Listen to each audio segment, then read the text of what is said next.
Hey everyone, this is Ian with the Marshall Vlog. I wanted to talk about a recent experience that I had in Krav Maga and kind of give my evaluation of it now that I've actually had a chance to take Krav from uh, legitimate instructors. Uh, and not just watching it and stuff, but actually going on the inside and giving it a fair um, hearing, so to speak. And I'm sorry if my thoughts are a little scattered right now. I didn't really write any of this out. This is just kind of on the fly. I just kind of wanted to talk a little bit about um, this because I wanted to talk about it for a while. My thoughts on Krav Maga. So about maybe a couple months ago now, there's a new kickboxing gym that opened up in my town, and they teach kickboxing, like a cardio kickboxing class, and they teach Krav Maga. And the people who are trained there are like level 5 Krav Maga, and they told me their lineage. They've told me this before, and I wish I could repeat it, and I should have written it down, but I didn't. But it was, by all indications, seemed to be a legitimate lineage. And so they kind of teach this cardio kickboxing. Then afterwards, they have a Krav Maga class, and then they do some other stuff too. And they're ranked in several different styles. And it's a husband and wife team who teach there, and they're both ranked in different martial arts. So they've got like a few different black belts and a few different things. And so um, I went to the class, and they did this free introductory class, and I enjoyed my time doing it. It was a lot of fun, and I'm not really interested in like learning stuff. I mean, it's always fun to learn things, but I kind of am fairly solid with where I am and what I do. So I'm not really interested in, like, say, learning to hook punch their way or learning to uppercut their way. I like the hook punches and the uppercuts and the jabs and the crosses and the straight blast that I've learned, and I intend on keeping it. But I do like to, go places and do it their way for a little while just to see what they have to offer. And that's kind of what I did. So I took a free class, and I was kind of in between gyms, and it was my birthday, and I told my family what I wanted was a gift certificate from the class. They got me this gift certificate, and it was like a 10 punch card or whatever. So I went a couple times a week over the course of the next couple weeks. And they didn't always, they enjoyed, I enjoyed my time there, and they enjoyed having me there. And it was kind of fun to bounce ideas off of and talk to them and stuff like that. So they didn't always punch it every single time I was there. They were very nice to me and very respectful of me. And that's one of the things I liked about this place that I went to, is they were kind of respectful of me and my knowledge. Where I've gone to other places and they're just like, well, we're not going to respect you or anything. So that was really nice. And so I got to stay and go through their Krav course over the course of about a month, maybe a little bit longer than a month. And it wasn't like every day out of the month. It was like maybe 3 times a week over the course of a 5 week period, 4 to 5 week period, which is, generally what you're going to do in a martial arts class anyway. I mean, chances are they're number one, they're probably not open 7 days a week. And then number two, you probably don't go there unless you are the owner of the gym. You probably are not there every time that it's open. So normally people, if you take a class, it's like couple, maybe 3 times a week, and that's about what I did. So I had a chance then, and that's this kind of backdrop to let you know that I had a chance to be in that Krav Maga class about 3 times a week for about a month, which is, I would say a good opportunity. If somebody came to, say, Jeet Kune Do and they were there for about a month, I would certainly say they don't know everything that JKD has to offer, but I would say that they got a fairly good flavor. Now, if they just came to one class, there are all kinds of factors that could happen that, and they walk away with a bad attitude towards it. There's all kinds of factors that could have contributed to that experience. But if you stay in a JKD class for a month, you can kind of get the idea of where things are going and where things are headed, with a few twists and turns, of course. So what do I think of it? So now I've got good things to say about it, and I've got negative things to say about it, pros and cons. Now, if you're out there and you're listening and you're a Krav person out there, please don't hate on me. But because I have pros and cons to say about everything, even my own style. My last podcast I did were the pros and cons of training in JKD. So I'm not blind.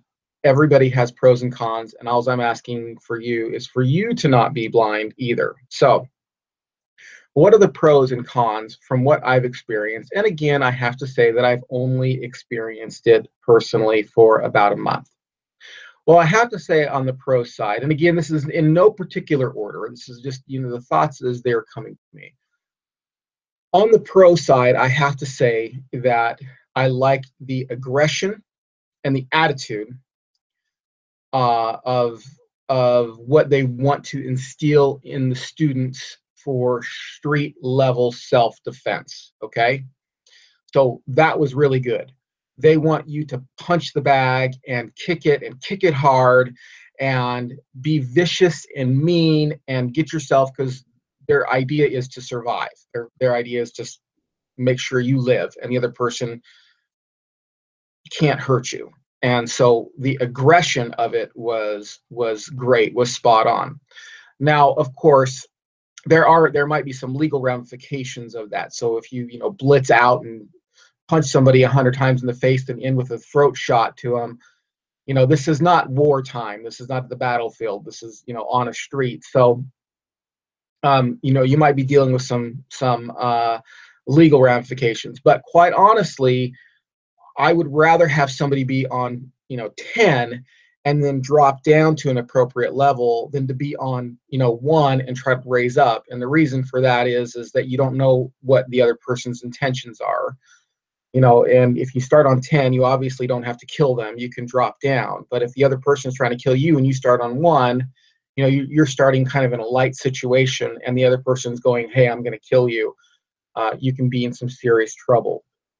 But you can be in serious trouble no matter what, side, no matter if you're right, wrong, whatever. You can be in serious trouble, and the best thing that you can do is take care of yourself. So good for them as far as their actual uh, aggression, trying to instill that in students goes. Okay, good. Okay, let's move on to another thing I really liked. I liked a lot of I should say I liked a lot of their training methods. Okay, so they would do things like kind of dim the room down, and they would deal with multiple attackers. So everybody would be carrying this heavy bag, and you don't know who's going to hit you, and somebody shoves you, and then you've got to turn around and address that person while somebody shoves you, and you got to turn around and address that person. And so it was fun. So that was, and then they played games, like they had some games like keep away your flag. So it'd be like you had like a little flag in your belt, and then somebody would try to grab it, and you try to not let them grab it, which gives you, and there's all kinds of people, which gives you a sense of awareness. And so that the training methods were good, and their training methods were one-on-one against somebody who's trying to really choke you or really grab you, and they always emphasize that, really try to choke that person, really try to grab that person, really try to. So that was good too. The techniques. Okay, so this is kind of where it starts to get a little bit half and half, a little bit good, a little bit bad. And that has to do with the techniques. So some of the techniques were good. They were spot on. They weren't teaching like these, weird, elaborate type of animal kung fu moves or something like that. It was all, punches, jab, cross, hook, uppercut, knee, elbow, that kind of stuff. So when somebody come up to you and push you and you had to turn, it wasn't like I was coming down with a tiger claw and then coming down with a crane strike or something like that. No, it was punch them, hook, cross, knee, elbow, elbow, elbow. So that was good. However, some of their examples kind of started to, this is where things fell apart a little bit for me. Okay. So some of the way they got out of, say, a choke hold or a bear hug or something like that, to me seemed to be a little, there seemed to, like, I know better techniques. Let's just say that. I know better techniques. Now, some of them weren't bad. Some of them weren't bad. Some of them were good. And some of them were a little unrealistic. You know, the choking from the front, which I think you might want to learn how to deal with that. But I mean, that's going to be like one move. You know, that's going to be like one class. You're not going to go through every class is going to be somebody comes up and chokes you, somebody comes up and bear hugs you, somebody comes up and, you know, well, I wouldn't say headlocks, because headlocks are actually pretty common in a fight. Um, but like every class, it was just like, okay, we're going to deal with the front choke.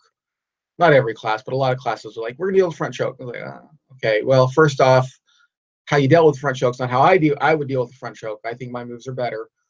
And it was just a little too elaborate with some of it. With some of the like techniques against certain things. Not like they're punching and kicking, but that was all good. But like how they got out of like a bear hug, or how they got out of a headlock, or how they got out of a side choke or a rear choke or something like that. Those kind of things were were sketchy to me. Okay, they were just a little sketchy, and I had better ways of dealing with it. And a couple of them, I'm just going to be honest with you, will not work. Okay, so for example, and I see this isn't just in Krav Maga, where the person's got you in the side headlock, so your head's pointing out of your elbow, and they come around with the the finger to the eye and the groin strike, and you know, lift that person up. And theoretically, you that might work. Quite honestly, that's not going to work, because nobody's just going to sit there and let you put their finger in your eye. They're going to turn their head away, and they're going to dig down more on your neck. And there were some times in there where you know, you just kind of, you're supposed to go with it. So somebody grabbed you in the headlock, and you put your eye up, and you go, oh, and then they lift you up and they hit you in the groin. But in reality, that ain't gonna, that if I get you in that headlock and you try that, that ain't gonna work. It's not gonna work for you. It just isn't. Okay. So that was, there were just a couple of moves like that. And in you know, in a different perspective, what, say, the Gracies do, you know, with getting the person to the ground in that situation, and some other things that I've seen work actually a lot better. Work a lot better. But I didn't say that to them. You know, I'm very respectful when I go to somebody's class. I don't like try to, I do things their way. But just in my mind, in the, you know, if I get you in this headlock here and you try to come up with this eye thing and the groin thing, I'm just going to turn my hip away a little bit, and I'm going to crank down on your neck, and I'm going to turn my head away a little bit. That technique doesn't work. Okay, it doesn't work. I've seen it in tons of different styles, and it doesn't work. Try it with a friend. Say, hey, you know, get me in this headlock. I'm going to try to come up here and push your head down by your eye and then smash you in the groin. And you just try to resist me on any level and see if that actually works. It doesn't work. Okay. So now we're kind of getting, that's kind of like my half and half, 50-50. So I've got, you know, good stuff, a lot of good stuff, and a half, 50-50. And now let's get into some stuff that I didn't find so good at all. And I do have to say this was just level 1 and level 2 training. Okay. So if there are people out there who like, oh, we're in level 3 and you know, that's not how we do it, or you know, my Krav Maga system doesn't do it that way. Okay, whatever. I'm just telling you what I thought from my experience in it. And this is the ground training. Okay. The ground training was not good. uh, some, you know, a friend of mine, Taylor Kelly, he says things that I wish I had the courage to say, because I try to be nice and stuff, and sometimes I think I'm being nice, and maybe I should just say it like it is. But like Taylor Kelly, like he says things, and I'm like, that's exactly what I think. That is exactly what I think about that BS. But like sometimes, like when it comes time for me to say it, I chicken out a little bit. So Taylor, I know you're probably gonna watch this, and that's kudos for you. That's good. I wish I had that level of fortitude, but I simply don't. So let me just say that it lacked greatly. It lacked greatly. Now, it would some of it would kind of work on somebody who knows nothing about martial arts. I mean, if they knew nothing about ground fighting, that some of their techniques would would work. Some of it would work. Like, they had you they had like how to get out of somebody's guard, and it was just like, knee them in the top of the thighs and punch them in the groin and then head kick them. And look, I've been doing ground fighting, been doing Brazilian jiu-jitsu for, a year and a half now straight. And then like 9 months before, a little bit with somebody else. That's not going to work on me. If you're in my guard, you are not, and you're going to try that. That will not work on me. I guarantee you that will not work on me. But I've been doing ground fighting now for a while. So if somebody, like, they don't know nothing about ground fighting, and you throw them on the ground, and and I've seen this does happen, where people don't know anything about ground fighting, but they've seen MMA, and without knowing the actual techniques, they just try to duplicate what they see in MMA, and so they try to pull a guard. Yeah, that would work on them. It totally would work on them. But would it work on anybody who's had more than 6 months of Brazilian Jiu-Jitsu training, or catch wrestling training, or any type of legitimate Jiu-Jitsu training? Would not work a bit at all. Okay. And then some of what they dealt with like how to get somebody off of you if they're in full mount, was a little unnecessary. So one of the things they did was they got you in full mount, and the guy choked you. And if you're familiar with Gracie Jiu-Jitsu at all, you monkey clamp one arm, you grab the other arm, you C clamp the other, the same arm up on the elbow, then you lift your leg over, and you basically do a back roll off, slightly off to one shoulder, and you can get the person off of you, which is a basic Gracie Jiu-Jitsu. And as long as the other person doesn't know super hooks or some anti grappling techniques, you'll be fine. But what they did was, the person's choking you, and honestly, if they're choking me, it's like, you're doing me a favor. Now I've got your arm. I don't have to fight for that arm. I've got one appendage, one post I've just taken for myself. But what they did was they broke the grip first. So then the person's on the ground like this, and then they reached up and grabbed the arm to pull it into them, and then they did the hip over escape, which to me was one move completely unnecessary, and it didn't address super hooks at all, which I don't know if they, maybe later they do. So when I was there, they knew my background. They asked me to kind of go, medium level. So I did a little bit of super hooking with them. I did a little bit of trying not to let them flip me over. Eventually, I let them flip me over. But I will be honest with you. Now, I don't know about the instructor, because I didn't work with the instructor on this. They might know a lot more about ground fighting or whatever. But I'll be honest with you. There wasn't anybody there that if I wanted to stay on mount, that they would have got me off of mount.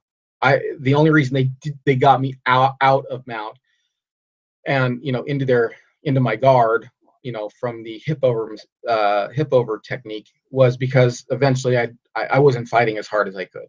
I let them, and then the other thing is when they were on top of me, I didn't do the break and then try to fish the arms. I mean, that's dumb. I've got an arm right there. Thank you. You just gave me that appendage. I'm going to use that. I'm not going to try to break it, then find it. So I would grab that arm and I would hip them over. And they said, oh, try to fight a little bit, give them some resistance. None of them could none of them knew. I'm sure if they knew a super hook, what a super hook was, they could or a grapevine, they they could give me trouble, but they didn't. So maybe they'll learn that later. I don't know, but maybe they won't. So as far as I was concerned, their ground stuff. Okay, so let me put it to you this way: a month in Brazilian Jiu-Jitsu groundwork is going to be, or any type of jiu-jitsu groundwork that's legitimate, like 10th Planet or something like that. Anything that's legitimate. It doesn't have to be Brazilian or Gracie. But a month of groundwork in Gracie Jiu-Jitsu is you're going to learn way more than a month of groundwork in Krav, in my opinion. Okay, so uh, now they might say, well, later we correct it, and later we do this, and wait till you get to level 3, and when we start rolling. Well, why not just correct it now? I mean, why not just correct it now? I mean, why go through this extra step of getting the choke off of you, then trying to find the arms? So I didn't care for their groundwork. So that's my evaluation. So mostly good stuff, mostly good stuff. Kind of a couple iffy things, a couple of their techniques were a little iffy, and then the ground stuff I didn't care for. So that's my evaluation. I hope this helped. If you okay, so I'm stumbling on here at the end of this. If you have anything that you would like me to review or anything like that, please, send me a message. I would love to talk more about different arts if you're interested in me talking about those arts. And hopefully we'll talk to you again soon. Thanks for watching. Don't forget to subscribe and don't forget to share this. Thank you very much. We'll see you around real soon.